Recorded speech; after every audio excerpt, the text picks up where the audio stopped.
Hey guys, welcome back to my channel. If you're new here, hello, I'm Allie, and this week I'm going to be reading books about pirates. Because, did you guys know that August is Pirate Month? I didn't know that until Goodreads posted about it. Their post about International Pirate Month also shared some different recs. There is Space Pirates, Squashbuckling Lady Pirates, Classic Pirates, Nonfiction High Sea Adventures, and also YA Pirates. So hopefully there's something for everybody there. Me personally, I feel like some from different categories there. Let me grab my TBR. So the number one reason why I'm doing this video is because of this book right here. I've been wanting to dive into Michael Crichton's work for a long time now. I have thrifted so many of his books, and I actually just found even more that I didn't have. Yeah, I had heard of this book and I've seen it recommended many, many times for a really good classic pirate book, and then I found it thrifting and I was like, I really want to do a whole video dedicated to pirates. And then I put it off and I put it off and I got behind and I was doing other things, and I'm finally back to this. And because of Goodreads reminding me of it and letting me know that August is International Pirate Month. So one of them will definitely be Pirates Latitudes by Michael Crichton. And I am so excited to get into this one. I think it's going to be such a fun time and a new start for me with my Michael Crichton journey, because I have quite a few of his to get to. But this was listed for the Goodreads under the classics, and so was Treasure Island by Robert Louis Stevenson. This is another one that I've always wanted to get to and just haven't. I kept putting it off. I did borrow this one and my next two from my library. And yeah, I'm really excited to get into it. I've actually started this one today, so I'll talk about it in a minute. But this is just a classic telling of pirates, and I was reading the, introduction. Treasure Island, the world's most famous pirate story, and it just got me so excited for this story, and I'm not too far in yet, but I'm so excited because of that introduction. I grew up loving and watching Treasure Planet. I don't know if you guys have ever seen that cartoon, but I absolutely loved it. I know it's not going to be spot on to this, but knowing that the main character's name is Jem, and knowing just the little pieces here and there that I think Treasure Planet took from this and got inspiration from this, is going to be such a cool journey. Next up, you guys are going to be shocked by this one, but I actually picked one of the nonfiction high sea adventures, Born to be Hanged.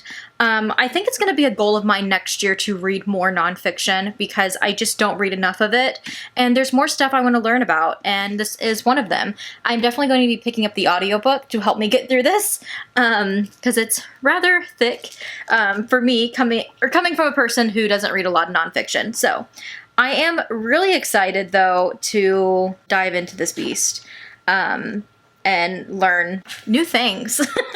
Oh, this is by Keith Thomson, if I didn't say that.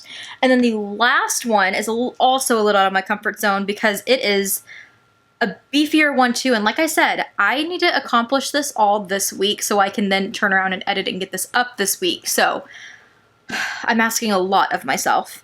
But this was under Squashbuckling Lady Pirates. I, of course, had to pick one, but I do think it's going to lean way more fantasy than what I typically read, but I'm wondering if fantasy pirates will do it for me, you know? I've kind of had my journey with fays and fairies and that type of fantasy, and then I've done dark fantasy, which I love. I've done a bunch of different horror fantasies, which I love, but will pirate fantasy do it for me? We're gonna find out. This is The Adventures of Amina Safahi. I can't say it, I'm gonna butcher it. But this is by Shannon Chakraborty, and I am so excited to get into this, and hopefully I end up loving it. But I do think I need a little bit of this fantasy vibe, like a newer fantasy vibe going on with these classics and nonfiction. Something fun and adventurous, even if I just need like a little break from one of those to just like dive in and like read a chapter here and there.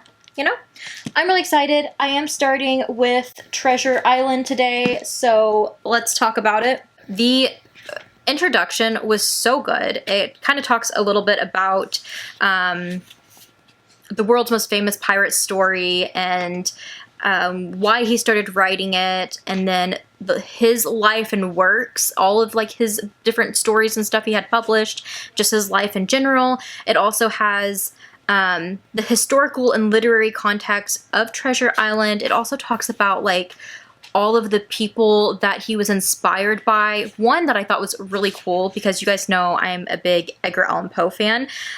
He said that he was inspired by The Gold Bug, which involves the buried treasure of Captain Kidd and indeed features skulls and skeletons. And I have read that. I think I gave The Gold Bug 3 stars. It wasn't my all-time favorite, but I did like that story.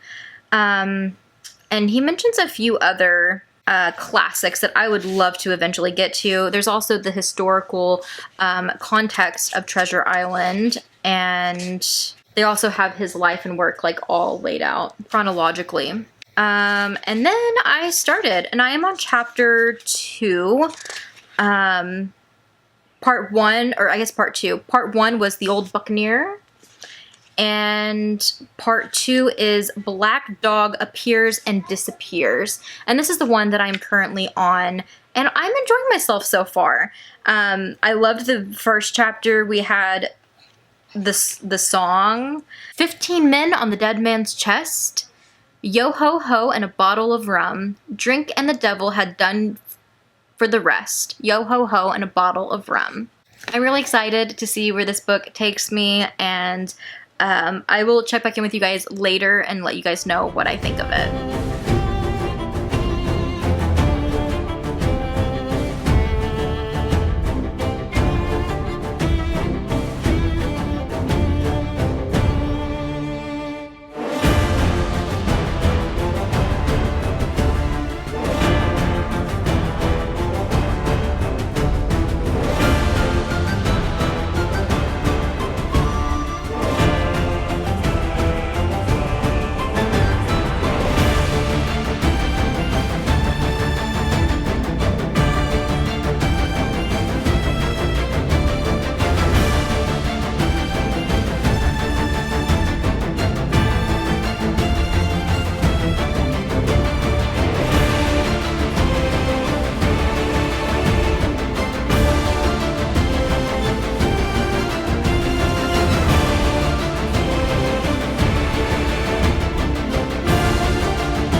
Horrible lighting. It is rather late. And if you're wondering, this is my new buddy. He is our skeleton, Scully. And he is going to be our skeleton of the library. 11 o'clock. I'm so tired. It was rather busy afternoon. My errands took longer than I expected. I had to go and have Axel's physical done, and then we had to do his COVID test and all of that because he has his dental appointment tomorrow, which is going to be a full-on day. So I know I need to go to bed because it's a full-on day. I'm not looking forward to it. They're going to be doing like sedation with an anesthesiologist, and it's the first time for either one of my kids, so I'm just really feeling it. I'm trying to be quiet because I know they just went to bed. But Roman's going with us tomorrow, so he wants to be there for his brother. It's just going to be kind of a harder day. But I have made more progress on Treasure Island. Let me see. I am at I'm in part 3 now, on chapter 15. Quite a dent in this today, though. So I've read that much to that black part right there. So I have that much more to go. The reason this post-it note is right here is because I was like checking out the back of the book and I seen all the things that were like included, and it says like all the things I mentioned at the beginning of this book and this video. But then it talks about how it's like the story, and then there's and an outline of key themes and plot points to help readers form their own interpretations, detailed explanatory notes, critical analysis, including contemporary and modern perspectives on the work, discussion questions, so on and so forth. There's a lot. So I flipped back here and seen that with each chapter, there's actually, in this edition at least, there is like stuff for each chapter. Like it's almost like a vocab type of ordeal where we have like pirate slang, because for the most part I've been able to keep up with the story, and it's so much more like Treasure Planet than what I was expecting or that I knew of. And this could very well be one of those moments where I was like, I was today years old when I realized that Treasure Planet is so much based off of this. And you know, I kind of always had the inkling that it was somewhat based off this, but like not as much as it has been. We have Jim Hawkins, who is kind of forming that relationship with the pirate on the ship, that should he have a relationship with them or should he not? Is he a bad guy? Is he not? So it's kind of like those same vibes, and they're full adventure mode now. Yeah, for the most part, I've been able to understand everything. Like, for instance, I'll raise Cain. And it says in the Bible, Cain, one of the sons of Adam and Eve, slays his brother Abel. He's implying that he'll cause a ruckus. So it's like stuff like that. Like, obviously I can pick up and know like what they're saying, what they're meaning by it. But then there's other stuff like, for instance, Bristol, which is a seaport in southwest England. I'm not going to know that. The fact that daddle means cheat. Pipe all hands, call everyone together. Two brace is two pairs. I feel like there's another good one. I like lubbers. Lubbers is a clumsy person. A land lubber is someone who is clumsy or awkward on a ship due to the lack of sea experience. Me, I'm a lubber. There's just like a bunch of words like that that I'm so glad is explained now, so that when they come up again in the book, I'll know what they mean. Another one, tarpaulins, is slang meaning for sailors. There's just so many. Man o' war is a warship. Companion, the stairway or ladder between decks. So you also get like some ship, you know, deets and knowledge, I guess. But yeah, on chapter 15, I do need to catch up because I've been trying to read these notes like as I read the book as well. So that's why I've been able to get a little bit more time in with that. And then once I finish the book, I will probably then go through the more detailed notes about like the plot and see if I missed anything. There's also, they go over like the major characters of the book. I just don't want anything to be like spoiled for me. I don't think it'd be that big of a deal, but I don't want anything spoiled for me. So I'm just kind of waiting, but there's a lot of details back here that I will definitely check out more of whenever I finish this. But yeah, making good progress on that. I did go ahead and start Born to be Hanged. This is the nonfiction by Keith Thomson, and I have not made it very far because I started getting ready for bed. I'm on page 6, so I'm still in the first chapter, and it's already heartbreaking, gut-wrenching. So far, this chapter has just talked about the princess. It says her name is lost in time. What is known is that she was one of the indigenous Kuna. I'm not sure how you pronounce that. I did not get the audiobook for this. People in Panama, Darien province. A description of her can be culled from the journals of European soldiers and adventurers who met her and her sisters and straightway proposed marriage. Lively and sparkling gray eyes, long black, lank, coarse, strong hair, and dark copper-colored skin, streaked with red paint and the Kuna fashion. She wore a thick golden nose ring and sometimes multicolored beads roped around her lean, well-figured body. Her father was a regional Kuna chieftain. Her grandfather, the de facto king of the Kuna. And in the spring of 1680, she was a sex slave, having been snatched from her father's palace by Spanish soldiers and taken to their garrison. And it's just like, so far, just like talking about her and like what she went through and the quest for, I guess, her grandfather to try to find her, track her down to get her. And I'm just like, oh man, what am I getting myself into? But it's super interesting. I love the way it's written so far. I also love the South Sea adventure and with a map and stuff that I definitely want to look at a little bit more as I go.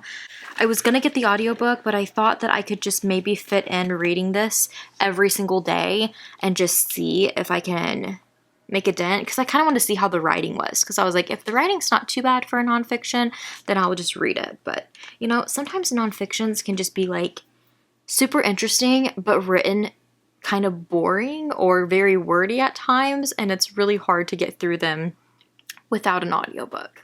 But I'm not having that problem so far, but I am only on page 6, so we'll see.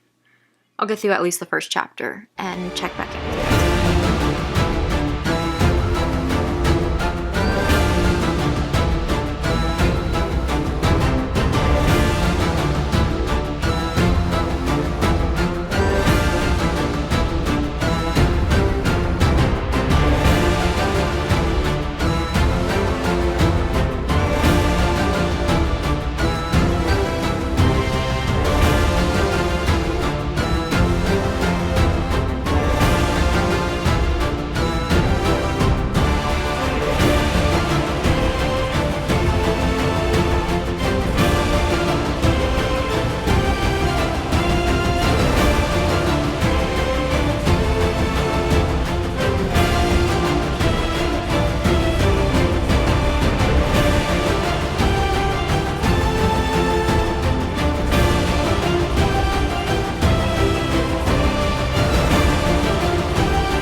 I'll see you around, okay?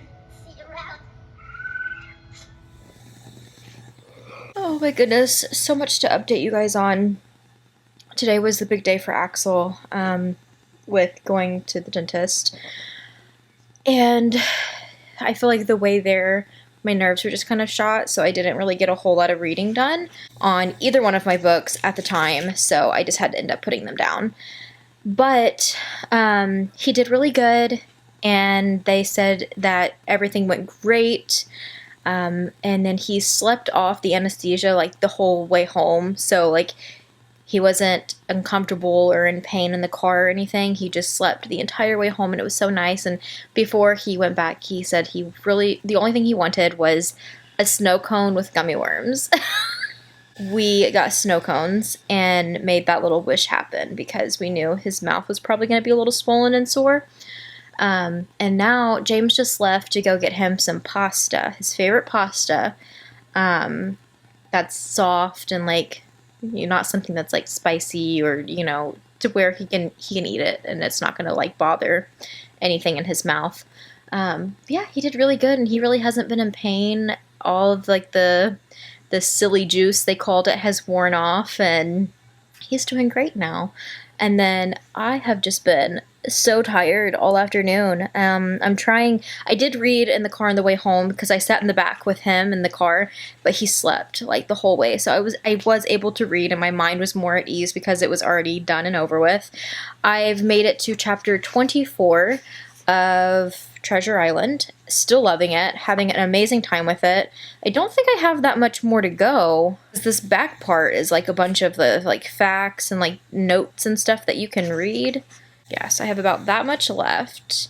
So I am going to try to finish this one today. And then I made a little bit more progress on Born to be Hanged.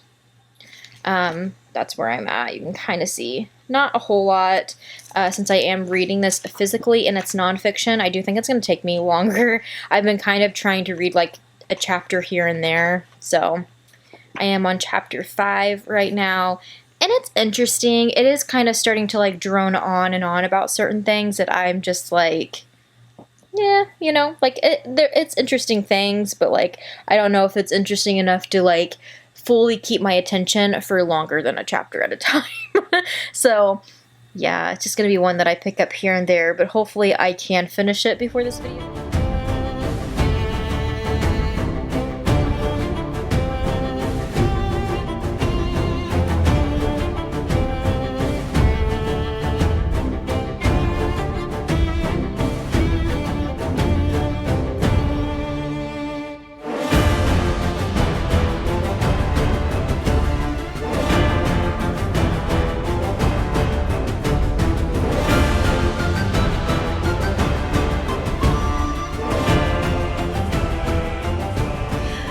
At it from my little library. I currently have the dryer going, so I hope that's not too annoying for you guys. I also am currently masking, but I thought I would check in because I've made a little bit more progress, not too much on Born to be Hanged. I think I'm going to use, I have Audible credits from James that I just still haven't used, so I think I'm just going to use one of them to get the audiobook because I am interested. I just have this and then 2 other nonfictions that I've been working on, and they're taking me forever, and I think it's just too much nonfiction for my brain right now. I don't read a lot of nonfiction. I'm wanting to make it more of a goal of mine next year, but baby steps, you know? And there's something about, like, having a narrator tell you, like, the stories and talk to you about, like, nonfiction stuff that just is a lot better for me. Anyways, better news on this one right here that I finished last night, and I absolutely loved it. I gave it 5 stars and was pleasantly surprised by how much of a similar story Treasure Planet has on this one. And again, I think that's just a me thing. Everybody watching this is probably going to be like, yeah, you didn't know that. But to be honest, you guys, I've never read this. I've never even, like, I don't think I know anybody who has read this or has talked to me about it, you know, to where I didn't really know, or I've never seen that there's, like, any type of comparisons between the two, but it was really cool. From the names, but also things that happen in that movie. Like, if you go and you watch Treasure Planet, or maybe you watched it as a kid, you've pretty much read this or know this story. Like, it's so spot on. I think the only things that are different is, like, obviously, this doesn't have robots in it. This doesn't have, instead of, like, you know, the little, like, squishy jelly guy or little, you know, being, instead of that, it's a parrot in this book. Oh, I guess right there.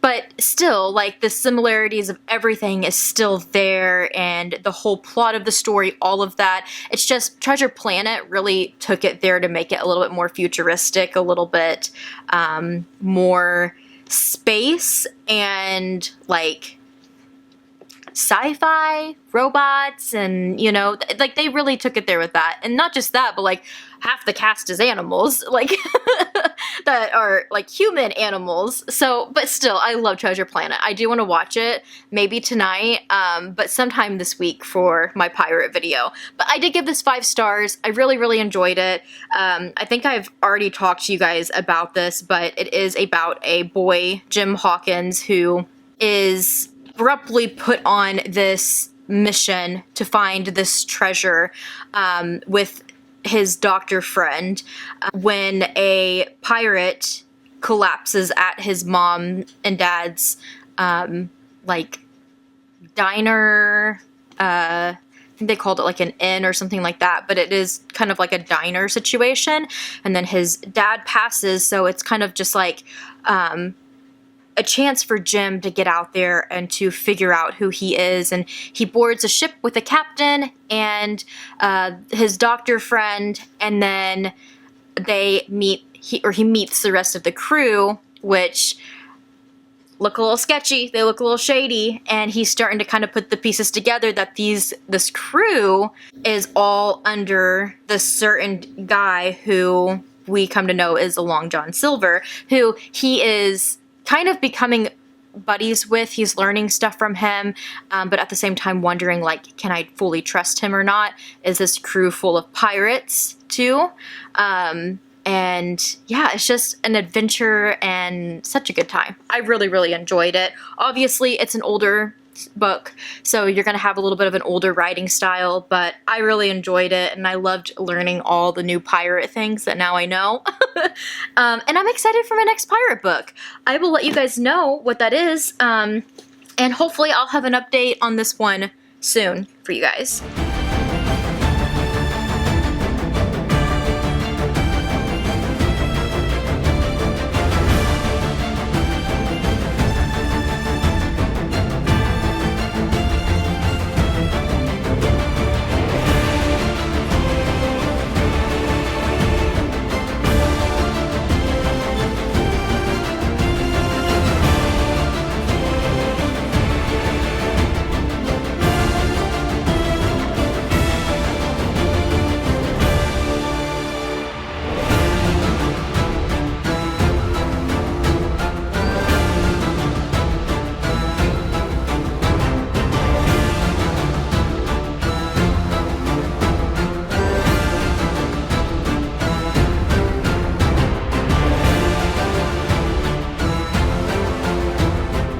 Hello you guys, I'm back at it with Pirate Reads, and I am continuing on my journey with the Adventures of Amina al-Sirafi? Why can I still not say this? I wish that I could. I wish I could also tell you guys exactly where I'm at, but my bookmark does not match up because I've been getting a lot of stuff done around the house this week, doing some different projects and stuff, and because of that, I've been listening to the audiobook, which is incredible. I love the audiobook. It's turned very fantasy, and I don't know what I'm thinking right now with it. I'm still enjoying it. It's been a fun time. I've been excited to keep reading it. I was going to today, and I might for a little bit, although I have some other books with me, but my phone died. Like, after I sat here for a little bit on the phone, my phone just randomly died on me, so I was like, oh, guess I'm not reading out here today unless it's physically. And I do have my physical book read. I have an audiobook for this one, so I might have to put it off. But I did at least want to check in with you guys. I'm at the cemetery, my usual spot. Just chilling underneath this nice shady tree on a blanket. And yeah, this has become very fantasy. I kind of wish there was more of the pirate elements to this. But we're kind of following people who, like, used to be pirates, used to do piratey things. Now they're, like, all retired almost in a way. But because of a certain quest where this lady is Amina is being offered a bunch of money, which would help with her family and her daughter, who she loves so much, she decides to go on the quest, and it's to find this woman's granddaughter who was taken by these corrupt people. And so that's the quest that she's on. So we definitely are getting, like, ship life, and she's going back and getting her old crewmates and kind of just asking for their help on finding something, but then it's like they're joining in. So it's like old times again. And I do really like those aspects, but I'm not going to lie. We just got introduced to an old lover of Amina's who is also kind of like a demon type being. And these fantasy elements that I'm getting are just, I don't know if this is really what I was wanting with this read. I was definitely wanting more pirates. So, I don't know. I might hit pause on it. I want to see how far I am once I charge my phone and I can see my audiobook. If I'm over halfway, which I think I am, I think I'm like 60-something%, I do want to power through, but I may pause and go to Pirates Latitude because I've been really wanting to read that one. And I have a feeling it's going to be really good. So, yeah. There's my little update. I'm back on the grind trying to get my pirate reads in.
Harper Audio presents Pirate Latitudes by Michael Crichton, performed by John Bedford Lloyd.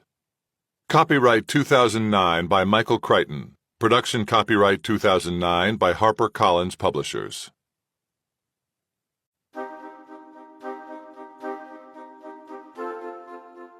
Part 1. Port Royal. I so need to get one of these for my car. I am borrowing my Papa's truck for moving, and that's why I look like a hot mess. We're moving. I don't know if this is going to be the first time you guys hear about it, or if you follow me on Instagram and seen it over there, but it has been a mess. My videos are all over the place. I don't have time to edit. I don't have time to film, but I have had time to read, especially via audiobook. So I thought I would continue my pirate video that I really wanted to get done in August, because August was International Pirate Month, I mentioned earlier in this video, but it just didn't happen. And I started reading pirate books into September, and my whole September I feel like has been themed around pirates. I've loved it. I've been watching Pirates of the Caribbean. I wanted to check in with you guys because I am in fact reading Pirate Latitudes, the book that I most anticipated for this video, and I'm getting to it last. Sorry, the traffic person walked by and I had to pause because I'm in parent pickup right now. Which means I have to make this quick because we are about to pull forward and pick up our kiddos. But anyways, this is my most anticipated and I'm just now getting to it. Which does remind me that I do need to update you guys on my last two books, which is not going to happen right now, but maybe in my next clip, because I did finish Born to Be Hanged, which was the non-fiction pick, and it was quite the time. Okay, so I'm currently moving and completely forgot to give you guys the rundown on a couple pirate books. So I'm going to get ready while talking to you guys about them. I blame moving for how bad my brain is with all my videos going on. I keep forgetting things to do because I feel like I've talked to you guys about these books so much that I've already reviewed them, but at the same time I know I haven't. And also I'm going to blame my skin on moving because it's horrendous right now. Also, don't mind any messes behind me because, again, moving, and my whole house is just a mess right now. And that's just the way it's going to be. I did, in fact, finish Born to Be Hanged. This was the non-fiction by Keith Thomson, the epic story of the gentlemen pirates who raided the South Seas, rescued a princess, and stole a fortune. And if I remember correctly, what you guys would have seen earlier in this vlog was that I was really enjoying it. I was enjoying learning about different pirate things and learning about real life pirates at that. And it was, history-wise, it was super interesting when it started. I feel like the first few chapters were really, really interesting to me. But then it just kind of keeps going downhill after that. Not to say it's a bad book, but just that if you're writing a history nonfiction, I need it to stay exciting or I just ultimately check out. And I think that's just a me problem. I feel like there's people who probably enjoyed this a lot more than me, probably a lot of history buffs. But I don't know, I feel like over the last year or so, probably even longer than that, I've become more of a history buff. I've been wanting more content with that. But I think I'm still seeking it out of fiction and wanting books that are based off of true events, but in a fiction way to make it adventurous and fun and learning about it. And obviously it's not going to be 100% accurate, but I'm okay with that. I do really want to find some cool adventurous books that maybe are more nonfiction and tell the story while also giving me all the actual facts, not changing it for the purpose of it being a fiction story. So if you have any recs, please let me know because I really wish that this was something more for me. I definitely got some piracy things out of it that I really liked. and enjoyed, but overall, if it wasn't for the audiobook, this, I wouldn't say it would be a DNF, but it would definitely be a book that I would just like put back on the back burner and be like, I will come back to you. Like I didn't have the mental, but I guess you could say stability to be able to focus in on it, reading physically, especially with like the little amount of time I've had more recently of like wanting to finish these books so I can finish this vlog. I was just like, I'm moving the little amount of time that I have with each of my days to sit down and read a book physically is so precious to me that I want it to be a really good book. So all the other books are kind of getting the audiobook way, and this was one of them. I do think it was a lot more enjoyable reading it from the audiobook standpoint, but I know that's not for everybody as well. Anyways, with that being said, I feel like there's not too much more I could really speak on this one besides what it kind of gives in the synopsis and like what it's about, and just knowing that it is a nonfiction you're going into. Definitely parts I enjoyed, and that's why I am landing at a 3-star with it, I believe. And then I also finished The Adventures of Amina al-Sirafi? I still don't know how to say it. Now, I do not have this book physically anymore to show you guys, so I will throw it up. But I also finished this one, and I once again, really enjoyed the first part of this book. I would say the first half of this book is so exciting and had me pumped because it was leading up to what is going to be a series. I liked the flow of it. I liked the writing style. I was enjoying the characters. And that's very, like,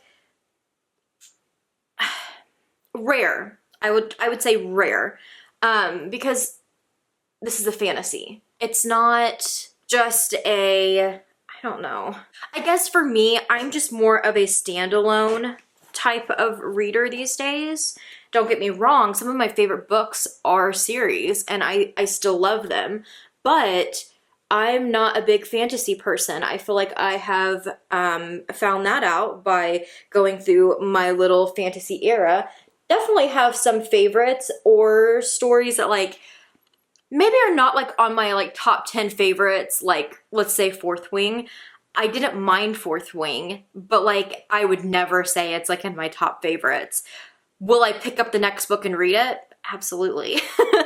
But I also love like fantasy series from like V.E. Schwab, and you know, so there is definitely series that I love, but these days it's just really rare for me to pick up a series book and fall in love with the plot, the characters, and everything, and I felt like this one was going to be it, and I was so excited. This follows Amina, who is later on in her life, she has a daughter, and she is visited at the beginning by somebody who is looking for their granddaughter, and she says that she's looking for Amina, who she knows is or was a pirate in her past life. And so she's like, I know who you are. I know that you're the legend. I need you to go get my granddaughter. She was like taken, kidnapped from, you know, I guess not really kidnapped, because I think she was, I want to say she was of age, but like still like taken by these like awful people. And I know that you used to be a legendary pirate and you did like all of these things. So like, look, I need you to go get my granddaughter for me and go on this adventure. And she's just like, I'm not doing that.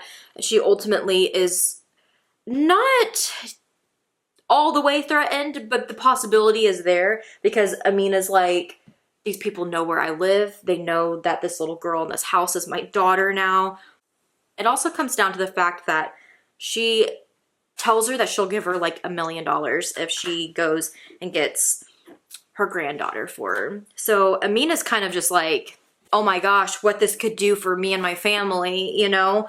So ultimately she decides to go on this quest. And the cool thing about this, especially if you listen or do tandem with the audiobook, is we jump back and forth. I mean, we're staying with the story, but sometimes at the beginning of a chapter, then it's almost like the narrator is Amina, because it's like she's telling her story and she's talking about this adventure that happened and what took place. And there's this other guy who is kind of like, almost like a podcaster. And he has her on his podcast, like telling her story. And so every once in a while she'll like say something and then she'll go, it's almost like you can hear like moving away from the mic and going like, are you sure you want this in here? You know, I can like take this out. Or she'll say something and she'll just be like, and you'll hear like a muffled noise in the background and you'll hear her move away from the mic again. And she's just like, I mean, you said you wanted all of the details. So it's like really cool being told in that way as well. I really, really enjoyed it. She talks a little bit about like her past pirate life and some of the adventures she had and what she's went through and like how she had her daughter and how that's kind of made her like settle down a lot and not want, you know, to really go for the piracy life anymore because she doesn't want to risk that.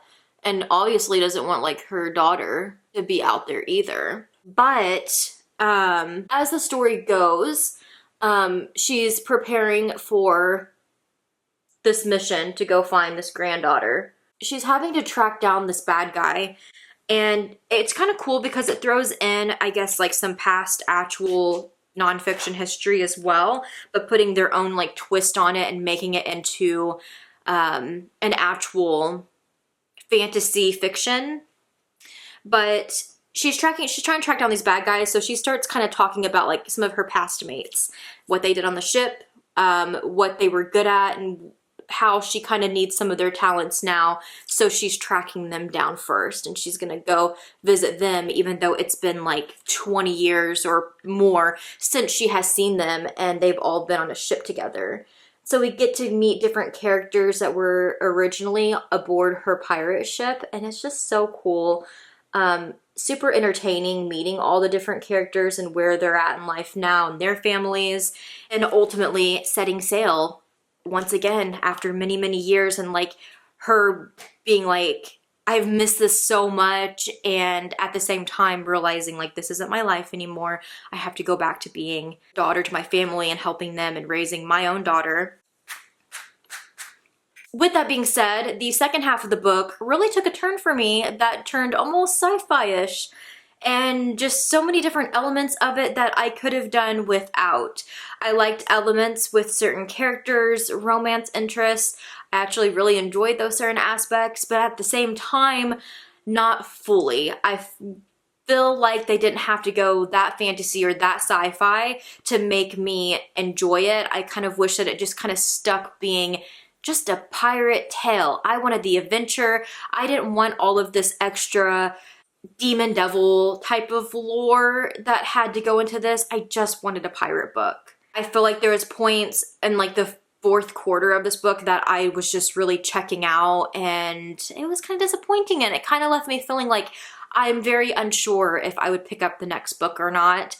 But because of the first half, the characters, and the overall like adventure points of it, and the pirate things that were in it, I landed at a 4 with it. I did enjoy my time with it. I just don't know if it's a series I will continue or not. Now on to my last pirate book. I'm almost done with my cross stitch too that I started, so I'm hoping to finish that, although it's going to be nearly impossible with moving. But I am starting this audiobook. I'm 1 chapter in, and I think I'm going to have a good time. It's set in 1665. It says the Caribbean, 1665, a remote colony of the English crown, the island of Jamaica holds out against the vast supremacy of the Spanish Empire. Port Royal, its capital, is a cutthroat town of taverns, grog shops, and bawdy houses. In the steamy climate, there's a living to be made, a living that can end swiftly by disease or by dagger. For Captain Charles Hunter, gold in Spanish hands is gold for the taking, and the law of the land rests with those ruthless enough to make it. It says it's a rollicking adventure tale pulsing with relentless action, crackling atmosphere, and a heart-pounding suspense. I'm excited. I'm going to be listening to this today while I move things. I have so much packing, moving, and unpacking to do, so the rest of this video probably isn't going to be too entertaining, besides letting you guys know how I feel about this, my first Michael Crichton, and First, because, but not last, hopefully I enjoy this, because I have mini Michael Crichton books now, and I did complete my like little library section earlier, so I can show you guys what it's looking like. But I have quite a few Michael Crichton books now, and I'm excited to get to those as well. But I'm ready to wrap up this video, so let's get this book done and get some moving done, and hopefully life starts being a little bit more smoother so I can get more videos and stuff out for you guys.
Well, thankfully, you guys can barely see me. It's so dark and it's echoey. I look horrendous right now.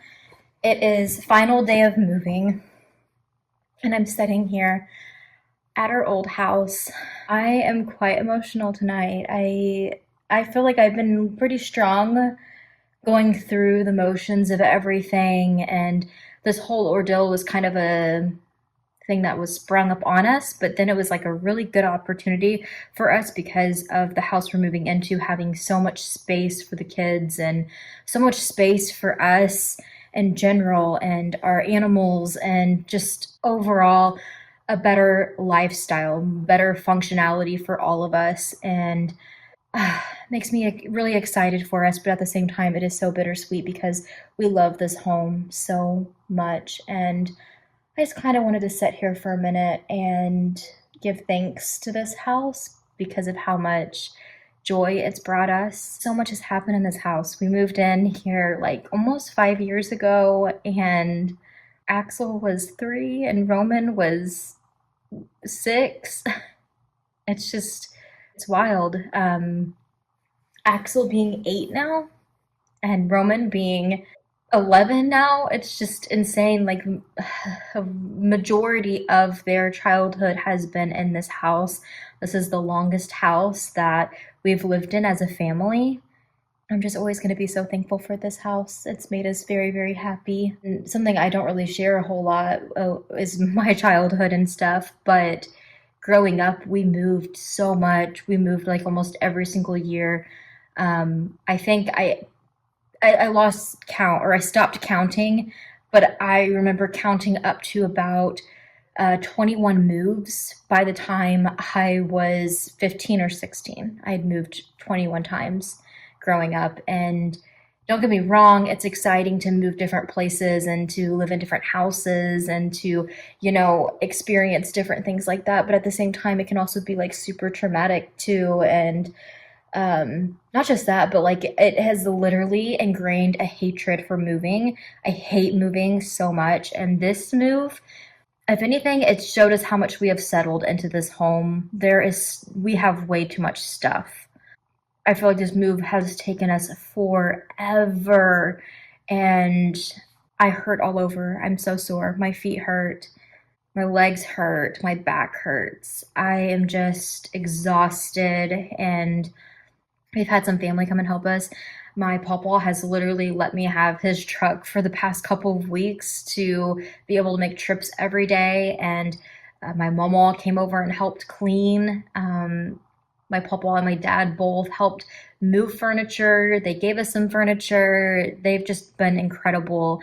And then last night, my mom and stepdad and one of my little brothers, they came and helped us get a lot of the dirty work done, like the backyard stuff for the boys, the trampoline, which was hilarious.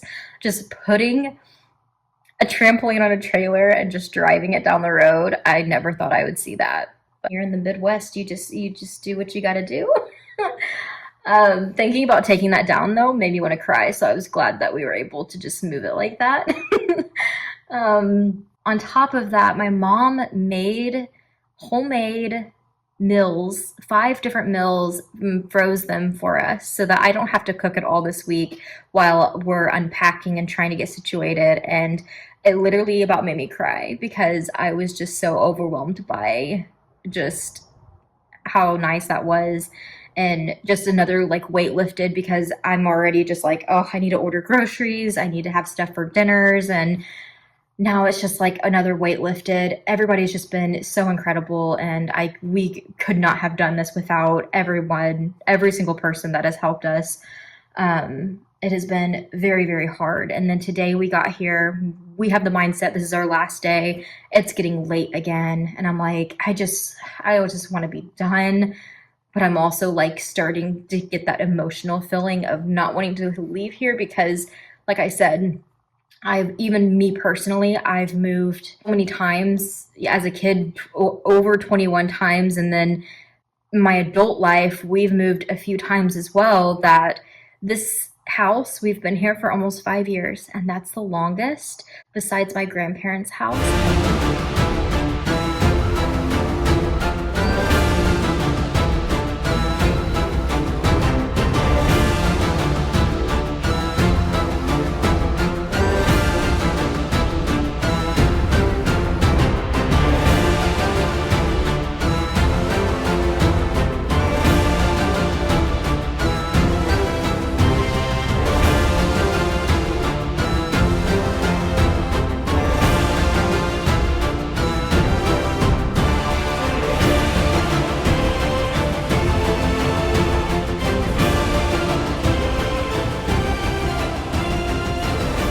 I would give you guys a little bit of an update on the house moving front. May look super messy all through here, but today progress in the living room, oh, I'm so excited. Look at, like, don't mind all the moving stuff, but like, look at my little library nook, and then it continues over here, and then we have the shelf over there. Then we're going to have another shelf on that wall where our TV is going to be. But it's just so cute. I love it. I'm currently burning down this like blood candle so that I can make it fit right there. And then this little area for now will be done. Oh, and then I'm also going to have my Carrie tiara like draped right there, I think. I'm gonna try anyways. But yeah, I have all of my Stephen King. Maybe I'll do like a more detailed video at some point. I feel like it would be like a really good filler video because I feel like it's going to be forever until I can really put a lot of effort into vlogs, especially like the editing front. I have so many vlogs going, but I feel like I might need a couple filler videos for weeks here and there. And besides tags that I need to get done, like a whole video on all of this and where I put stuff would be nice. But little quick rundown or spoiler for this vlog. I have all my Stephen King, goes all the way to here, and then I have the books that I have from the Holly series, and then my Dark Tower series. I still need to thrift more of those. Then I have some old like horror paperbacks, my Sleepy Hollow. I have some Paul Tremblay, Stephen Graham Jones, Josh Mallerman, just other, horror books down there.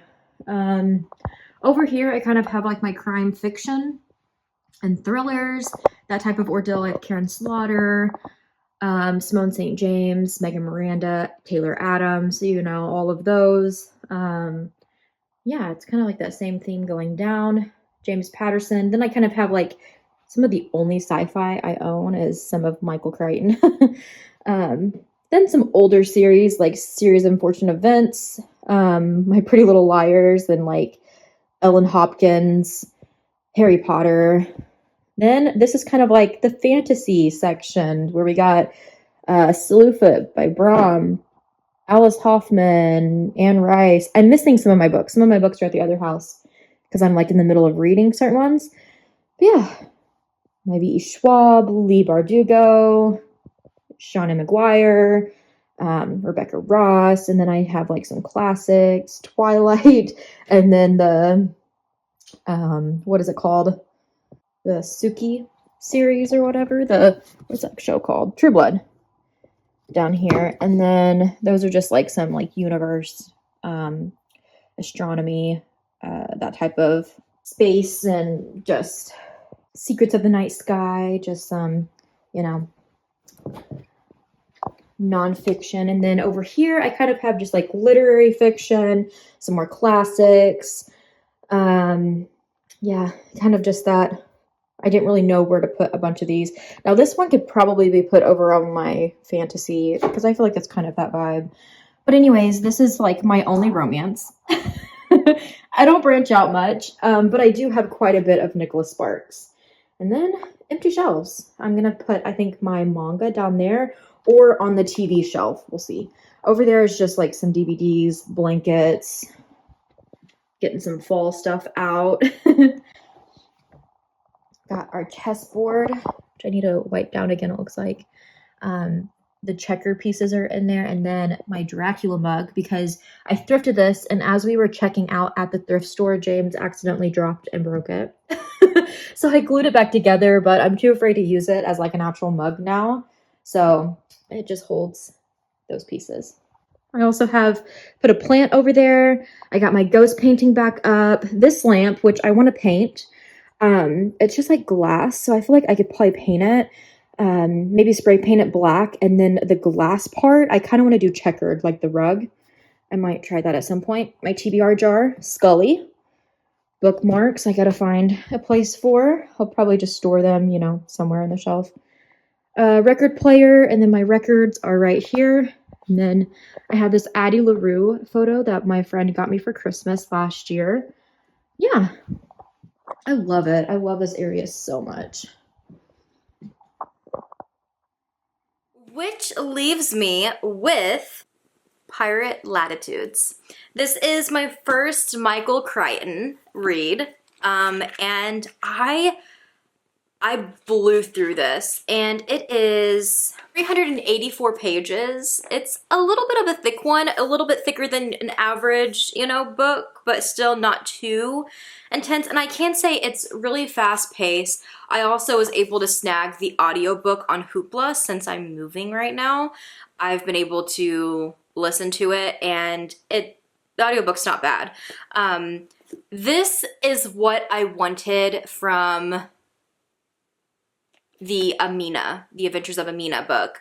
That is what I wanted. I wanted just piracy and adventure, and I didn't need all of these sci-fi elements, although we do have like some, pirate creatures in this one as well. It's done in a way that it's just strictly pirate, and it's very much so giving like Pirates of the Caribbean vibe, and I just absolutely loved it. I loved it so much. So you have like the English crown who has taken over the island of Jamaica. Port Royal is the capital, and it's like cutthroat. Pirates are kind of like in and out, and it's definitely like Pirates of the Caribbean. Like I just kept thinking of those scenarios where like they didn't want pirates, so pirates were hung. But it was almost like they were making exceptions like here and there for certain people, and that's what they did with Captain Charles Hunter. Like he tells them like what he plans on doing, how he's going to this place where there is going to be this huge amount of treasure, gold, and it's kind of just like, okay, we get a cut and we'll let you go and live your pirate life and go to this, but like you have like this deadline, you need to get this done. But he of course has like people, the English crown himself is like giving him the okay, but like the other people are just like why? Like, don't do this. Like, that's allowing piracy. And there's so many elements of this, but the majority of the book is this captain out on his pirate ship getting his pirate members or his pirate crew, and there's like backstabbing and betrayal, and it's just action-packed and adventure, and it's exactly what I wanted from a pirate book. With that being said, I will say here, I was ecstatic that there was a girl on board, and we have that woman representation on the pirate ship as a pirate, especially since I feel like this was written 2009, so like not that long ago, but still at the same time, gosh, kind of long ago. But I feel like it was still would kind of still be viewed as like taboo, like putting a woman on board. But at the same time, there's that element of her needing to dress like a man, needing to act like a man to be included or not feel like excluded from anything. And those elements kind of rubbed me the wrong way. To an extent, I didn't mind it because it reminded me of Elizabeth from Pirates of the Caribbean and how she kind of has to put that role on sometimes. Irritate me at the same time.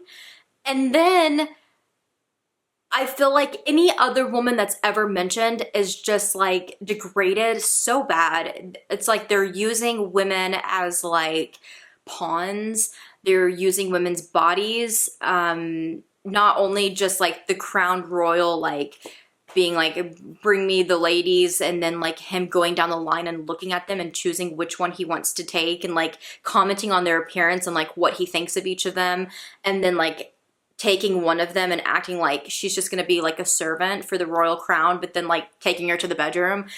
It was just very uncomfy. I also didn't like, just as the book progressed, literally anytime there was any other woman mentioned, again, it was just kind of like oh, she's a slave worker, she's this, but like degrading it and making every female character look bad, or trying to make them look bad.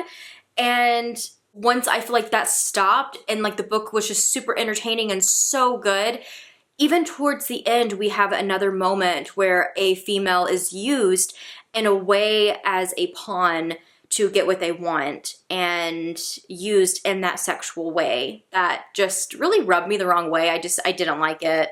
I really wish a lot of those elements were taken out. Now, I do know that he too wanted to bring some real life elements to the story as well, and so I'm sure stuff like this went down with the whole piracy world back in the day.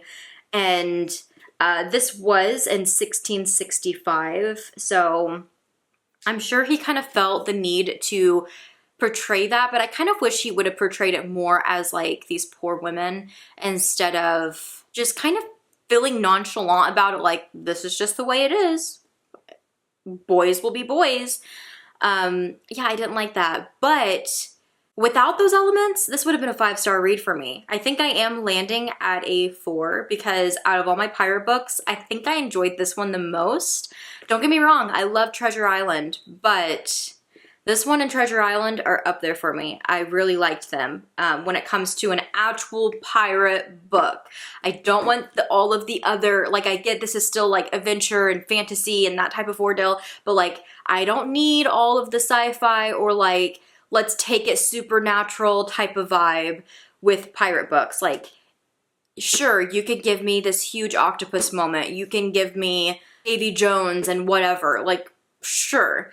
But like, it has to stay pirate for me to like really be like, yes, this is like the core pirate book that I was really wanting. And I feel like Treasure Island and this one delivered.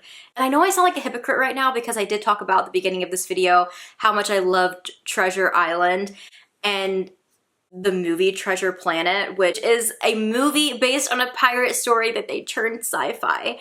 So I do sound like a hypocrite right now because I love Treasure Planet, but I'm looking for pirate books here. I just wanted more piracy and life aboard the ship and the crew and the captain, and I feel like I got those elements with every book I read.